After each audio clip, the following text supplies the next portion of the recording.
he thinks is very strong, and he will be going up against Kenneth T on Annie Darkchild here in round 1 of the SCG Con 10K. Yeah, this is amazing. I got to, spoiler alert here, I got to interview Savjz, do a bit of a live deck tech with them, so I'm very familiar with this matchup because I've also been playing a ton of Annie myself, so I'm very excited to see how this match ends up playing out. Yeah, and they're just immediately jumping into it, as we can see. Kenneth just starting with a Poro and getting on immediately. We've got the battlefields. It is Monastery of Hirana for Sett. This is just you're always going to start game 1 with this. It is a very, very powerful battlefield for Sett. It is kind of his best battlefield. And on the other side, we've got Arena's Greatest, so both players starting out with a point. Neither player missing a turn 1 play. We've got the Cythria on one side, the Pouty Poro on the other. Yeah, the number of times that I have started the game as Annie, maximum mulliganing to try to get a turn 1 play and missing is a surprisingly large number of times. So it is absolutely imperative to have Annie get that turn 1 play, get that initial point, and then the best play here is the sneaky deckhand, wanting to get in, wanting to sneak in to get that point right away. And it looks like Kenneth is actually going to be looking for that here, and we see it. There it is. In hand. It does get That's bread and butter right there. Seen off of the stack deck, but he has to consider whether or not that's going to be the right choice for him. Ends up grabbing the Void Seeker, especially because we're on Arena's Greatest. He doesn't necessarily have to push to score 2-3 if he doesn't want to here. Already but has he's got it already in the hand, so he will push to 3. I think it becomes an option, right, where you don't necessarily have to play for the sneaky deckhand when you're on Arena's Greatest, because you've already pushed the point tempo of having 2 points. You don't necessarily have to go for 3, but this can be kind of one of those back and forths where you're not able to score 2 points per turn every single time. So if you can grab one with the sneaky deckhand, especially into Sett, where it is just the Cythria on board, which you'll at least trade with even if he buffs, it becomes pretty reasonable to just go ahead and take that Conquer and force a trade with the Cythria if he wants to go in. And Savjz on the other side is just going to go for the Pit Rookie. He's going to shortcut a little bit here to cast that Call to Glory to make Cythria even bigger. And now she's going to be able to push in and go. And what's awesome about this from Savjz, to cast this early instead of pushing in first, is he's played around Gust at reaction speed at the battlefield, and it is there. And this is not going to work. We see I did this about 5 times. I've misplayed Gust all weekend by accident. It is 3 or less might at a battlefield. I tend to mess up the at the battlefield part, but Cythria is bigger than 3 might here, and like you said, played perfectly around that Gust there, and we see the Cythria end up conquering with the Call to Glory there for Savjz. And then we'll see, it looks like a first mate in hand, potentially just going to go ahead and trade off the Pit Rookie, or even just bring the Cythria back home. But nope, is going to ready the Pit Rookie, just getting the buff onto Cythria, move the Pit Rookie in there, and going to go ahead and get the trade and sneaky deckhand. And actually, this was really cool from Savjz. I was wondering where the card draw came from, and it is from the Monastery of Hirana. So it looks like when you played the Pit Rookie, there's the Cythria trigger that happens. And he responded in between the Cythria trigger and the Pit Rookie resolving to actually get the Call to Glory to eat 1 buff as a new buff gets to resolve onto Cythria, which allows him to have that additional buff, which is really a heads-up play. And I think a lot of people wouldn't know that this is how that sequencing is able to be done, utilizing those different trigger windows and the reaction speed. Reaction is the key there. Such an amazing play. If anyone had missed that and wasn't sure why Savjz was able to grab that draw and utilize that buff. Then we see the hiding of a card we saw in hand. I believe it is Baka Cub. So Savjz really hunkering down on that Monastery of Hirana here. And if you're Annie, you do want to clear out the board. That you cannot have your opponent having too much of a board presence. But when you have no board presence, it's much less good if your opponent has anything. Yeah, and I mean this is Big Darius coming down for Kenneth on the other side, going to be just dapping out everything, and then maybe just looking for this Tempo Gust now onto the Cythria to activate Darius. And this also will potentially deal with the hidden card.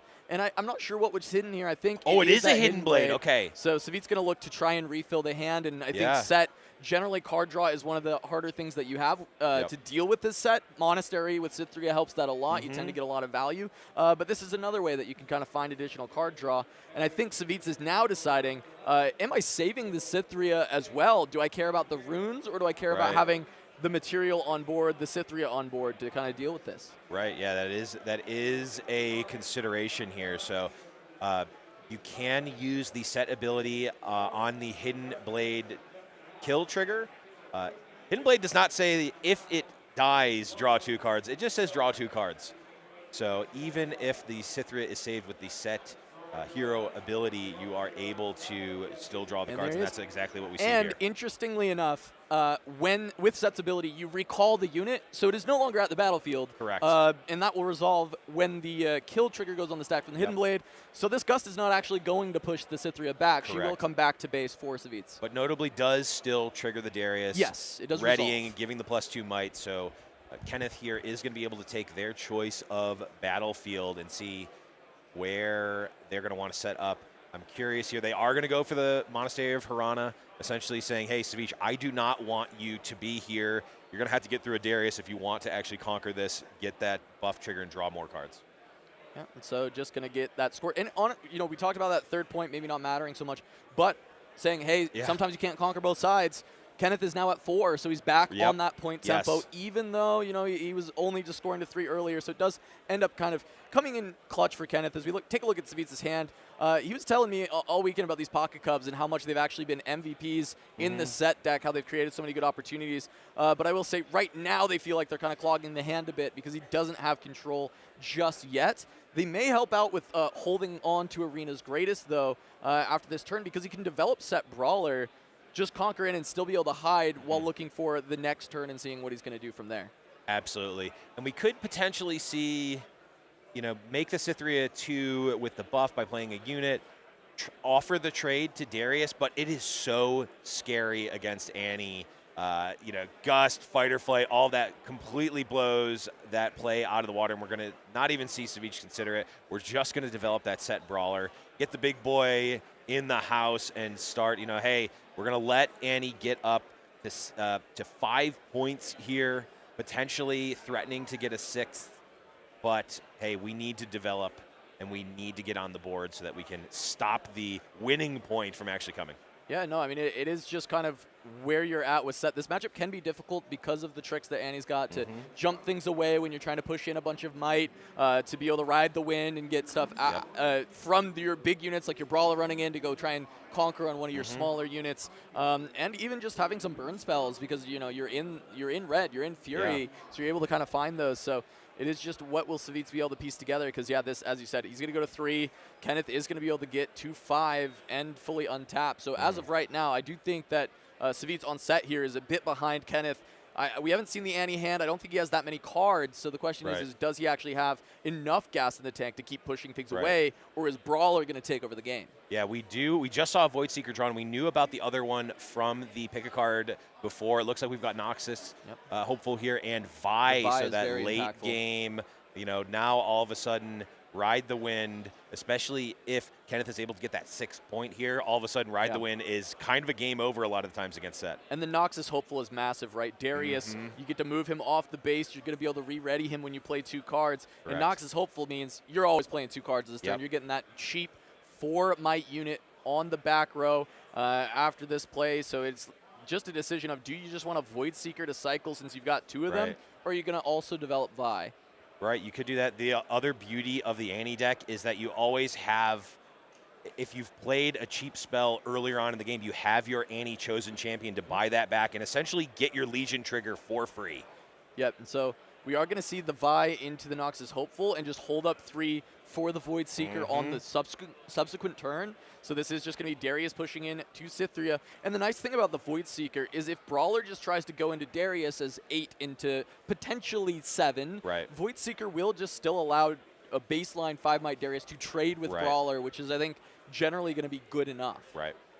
Yep, that 6th point absolutely crucial here for Kenneth. Like we see the Vi in play. The one potential soft spot with playing the Vi back there is the backline challenge. If you're able to get that kill spell to snipe the Vi from the backline, that can be quite powerful and stop that ride the wind play from ending the game outright.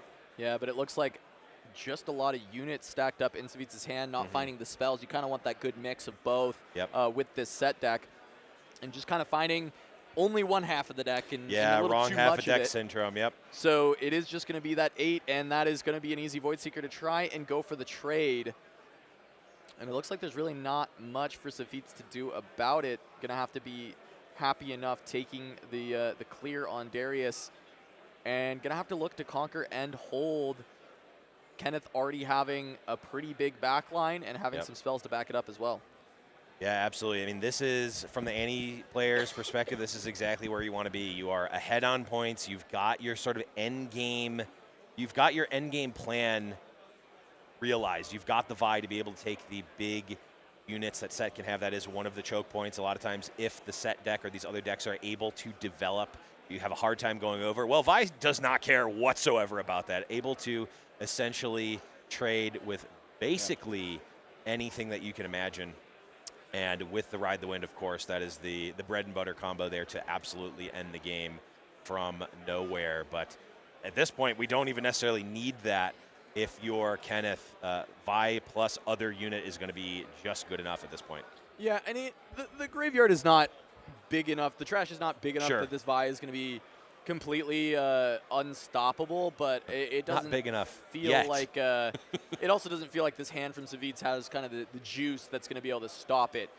This is a pretty big hold, but Kenneth can also just consider kind of playing around, just going. He's enough points ahead. He can play around Monastery, maybe look for a hold or look for a Ride the Wind play to get away. You could. We also know there's another Void Seeker there, so that can target one of the units and see, hey, is there that free call to glory happening, and then go from there. We also see a Kaisa as well. I don't know. Can't quite see what the rune count is. I don't know if we have enough for an accelerated Kaisa plus Void Seeker, but looks in any case, it looks like we're one off from that. So I like Void Seeker start. Yes. Just try and get rid of the Fiora. Test the waters. Okay, there's nothing. All right, that's another +1 for Vi, and maybe we'll see if this next card also can do so. I saw it for a second. It looked like a Vi. Oh, it might have been a fight or flight. Oh, it could. I'm not sure. I saw it for a brief moment. We'll see in a moment. We'll see what my card recognition for the deck I've played all weekend is. I'm going to guess bad. Yeah, but it does seem like very likely that Kenneth's going to be able to push over the top. Right now, we know it's 3/6/9, and Savjz does not have any more spells in hand to try and deal with this. So if there is enough juice in that trash to try and make Vi big enough, you will be able to just kind of look for the finish. Yeah, well, the thing is, though, there's a hidden card.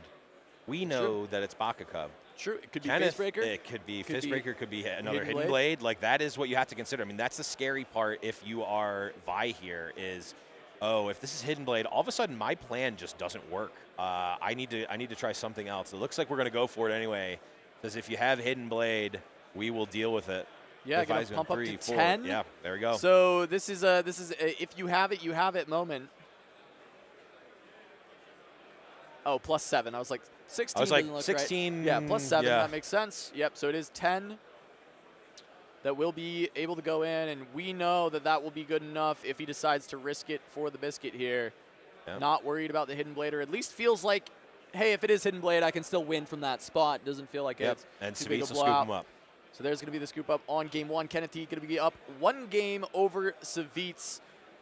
You know, I played this matchup yesterday on the warm-up stream, and I was like, some of these games just feel really, really tough on the Sett side, where if you don't kind of have the right collision of spells and units, you can just get in these spots where you just get completely blown out by either the pushes or just by not having enough tricks to answer the different spells. It could just be a Falling Star killing your back row before you get in. It could be a Gust on one of your small units that just doesn't let you get enough tempo, and the points just start to get away from you as Sett.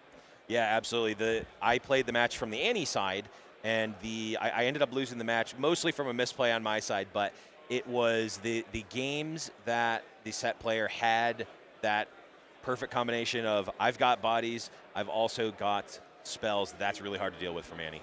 All right, and for our before we jump into our second game while they get the sideboards, just a reminder to subscribe to the channel if you enjoy the content going on. Check us out over on Turn 'em Sideways, where we'll do a podcast every single week, and you can look for more competitive content just like this. When we've got the sideboards coming in from the other players, I'm curious exactly what they're going to be going for. One other thing that you may have noticed is there are these mats that are for sale. We've got a very limited run of Turn 'em Sideways mats that you can pick up.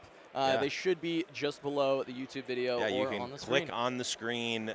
We tested it out on mobile. There are only 30 available. So if you're lucky enough to be here right now, you can jump on in and grab one. Let's jump on in to game 2. It's going to be Windswept Hillock for Savjz going up against Reavers Row from Kenneth T.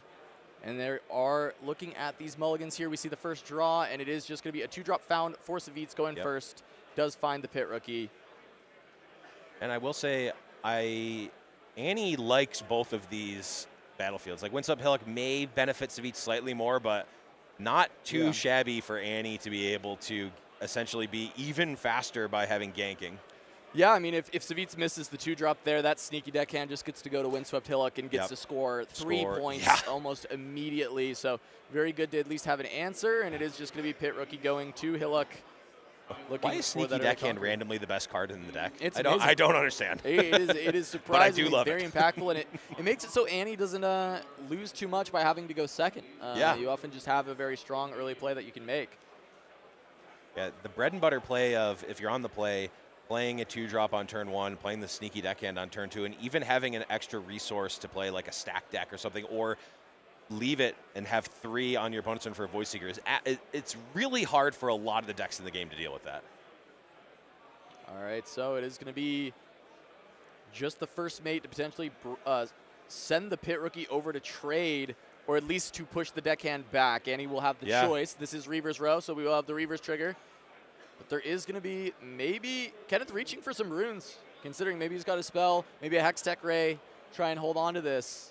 Yeah, my version didn't run Hextech Rays, so lets the trade go through. So not even going to retreat off of the Reavers, doesn't want to let Savjz get the early points, and instead is going to be down to trade the units, as he is going to awaken everything and go up to 5 runes. See what he can get done with that, as Savjz does hide a card.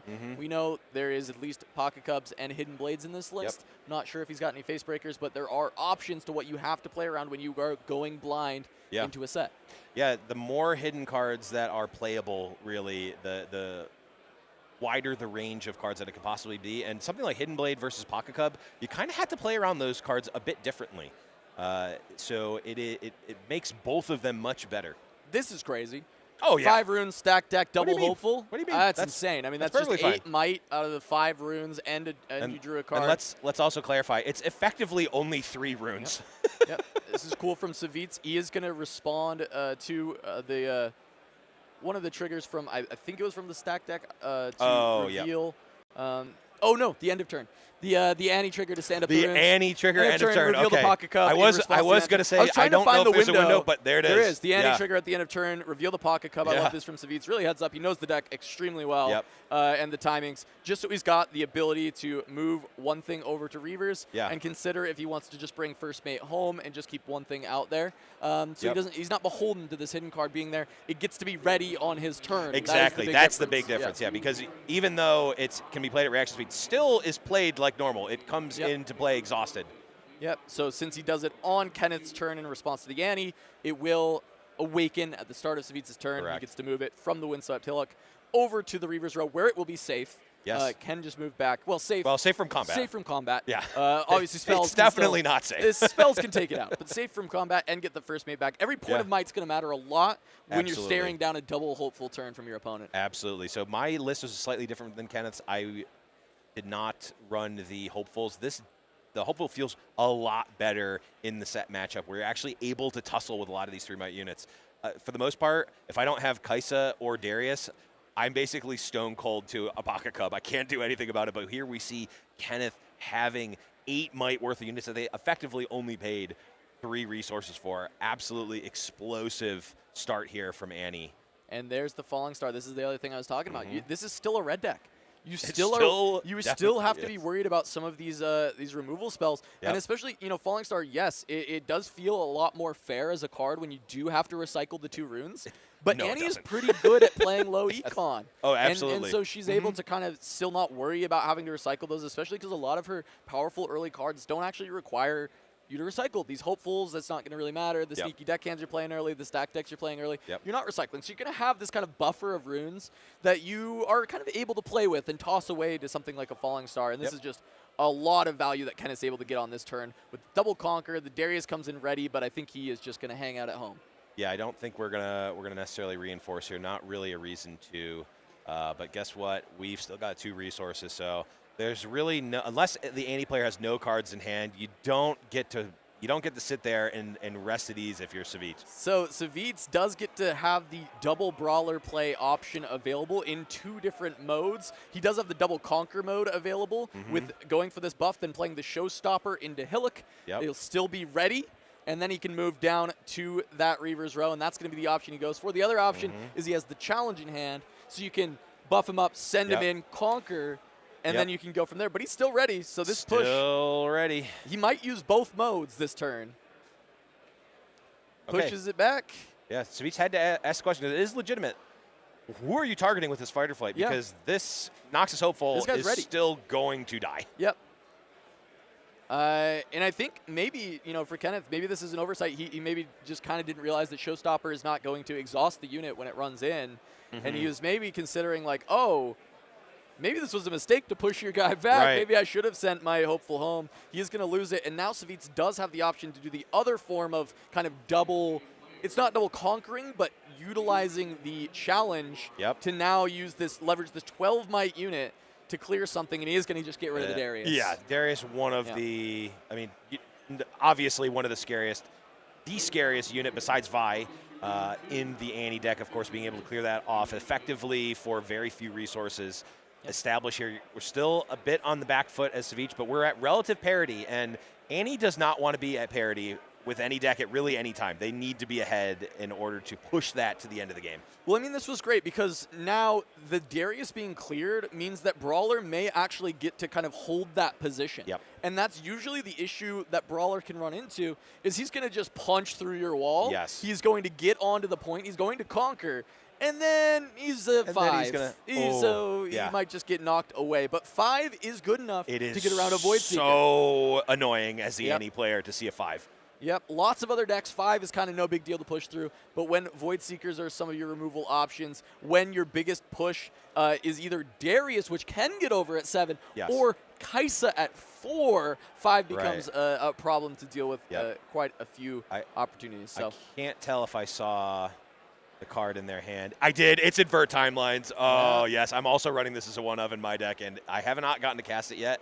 Usually just gets discarded to redraw, but it is an awesome card when you're at the point that Kenneth is in where they're kind of running out of steam here. I'm not sure that it's very good into Sett after Game 1, though. Game 1 Sett might be flush with draws due to Monastery, but after Game 1, they often have other battlefields that are not drawing, and Sett, the reason Divine Judgment's been so good in that deck is he's kind of the low econ king. He wants to drag you to hell with him. He wants to be no runes, no cards, just kind of extracting value out of Brawler. So if you give him a bunch of extra cards from Invert Timelines, I think he's going to be kind of happy with that. I will say, still the cooler play to have Invert Timelines in your deck. I will stand by that. Look, I love Invert Timelines. I think this card is amazing. I think it's been historically a bit underplayed. And it's one of my favorite cards in the entire game right now. Yeah, it's pretty nice into like the Kaisa matchup.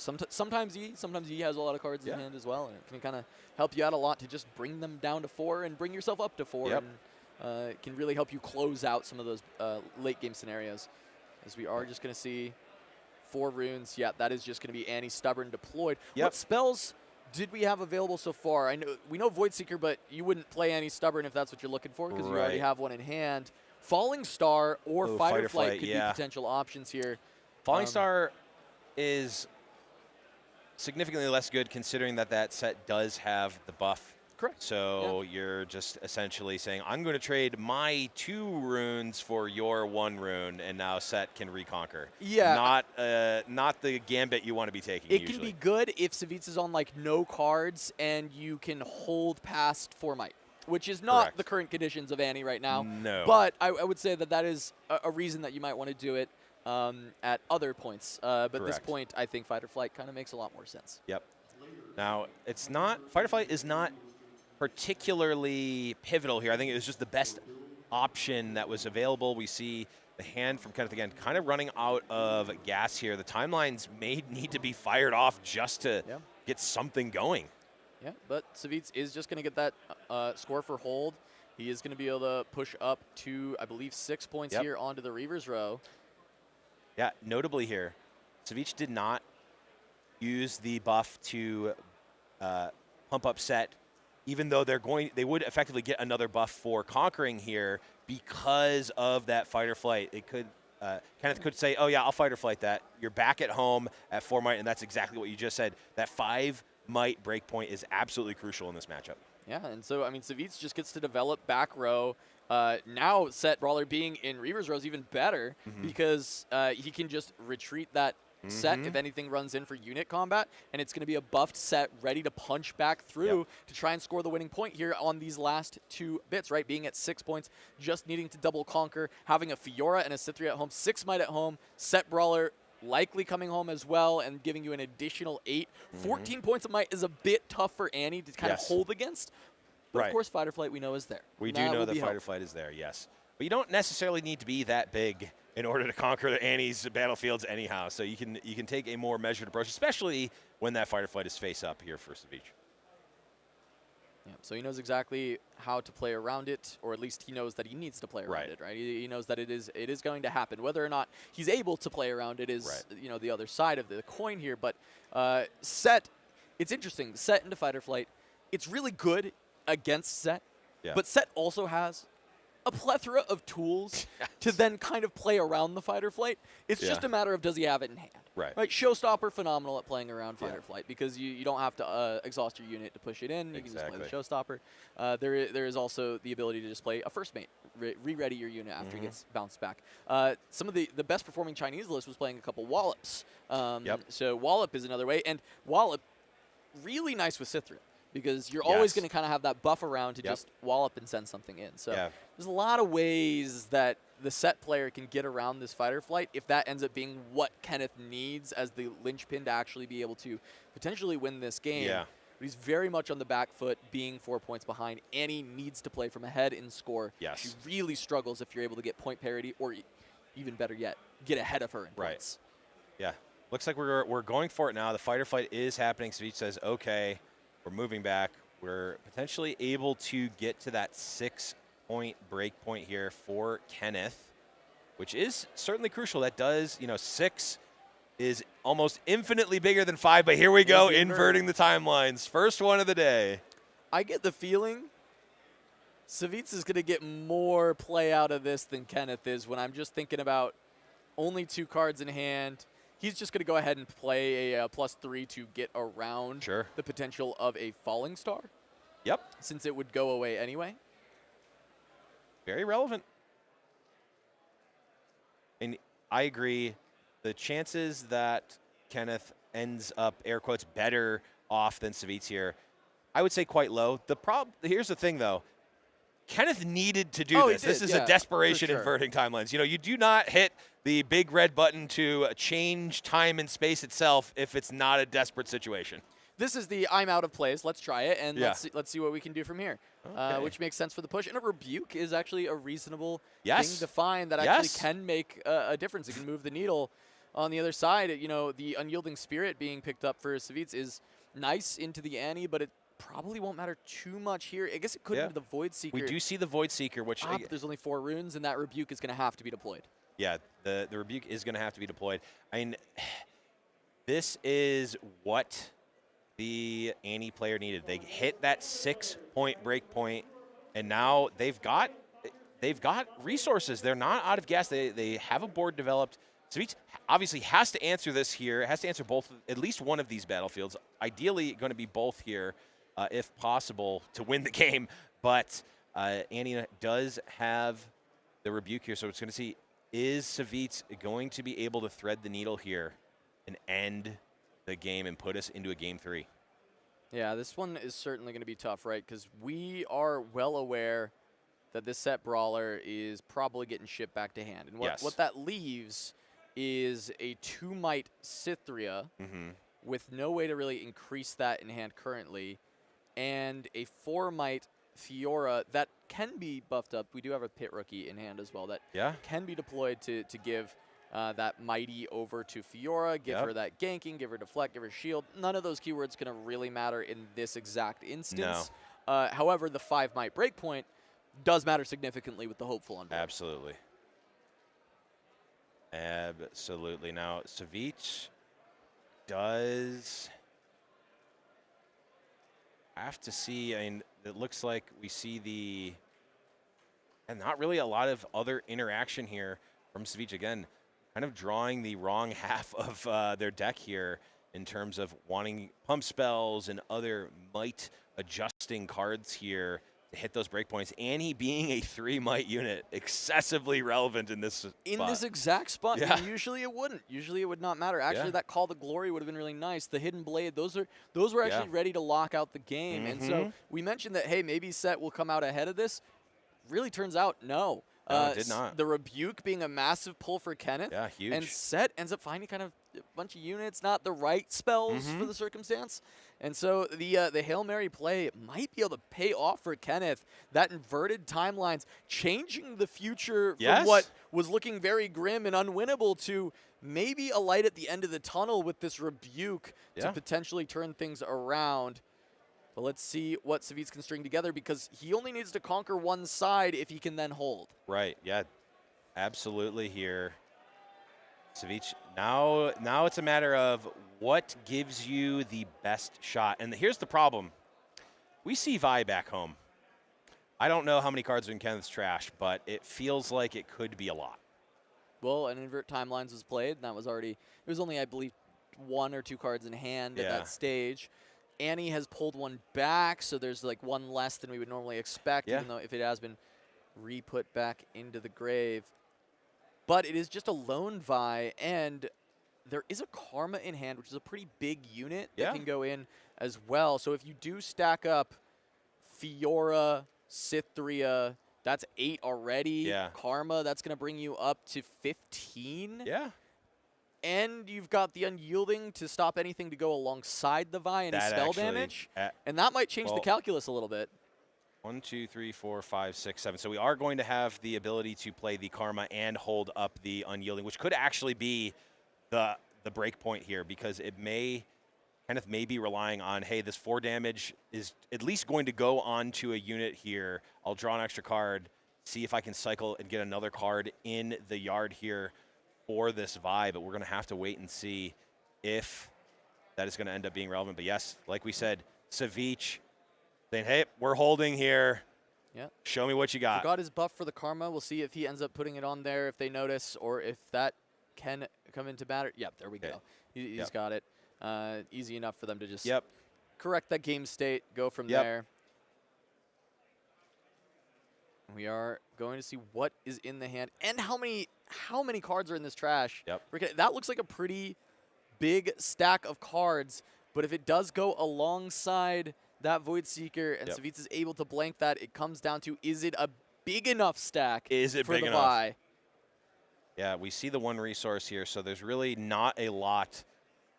There's not a ton that Savjz can have here. Now, of course, the Call to Glories are effectively free by casting a buff, so that's just a free +3 on the battlefield.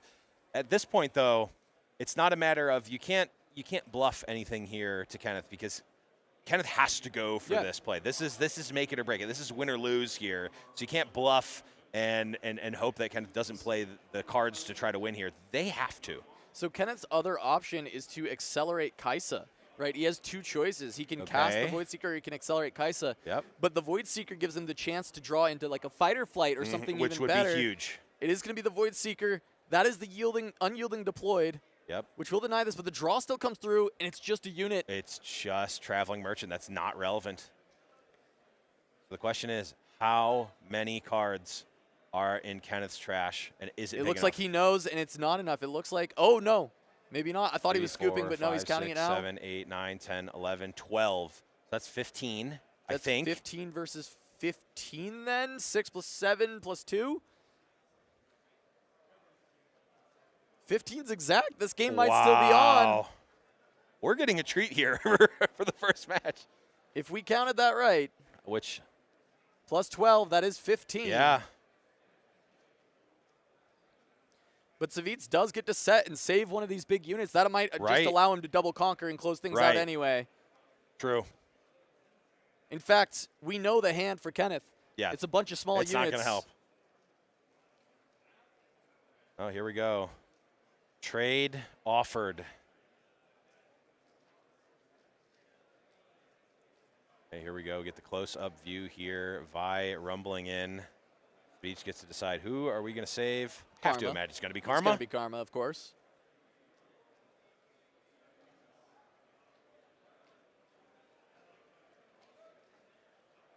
Yeah, 15 into 15. Yep. Wait, oh, no. Did we do the math wrong? No, the shield on Fiora makes her a total of 6. Karma's 7, that's 13 plus 2.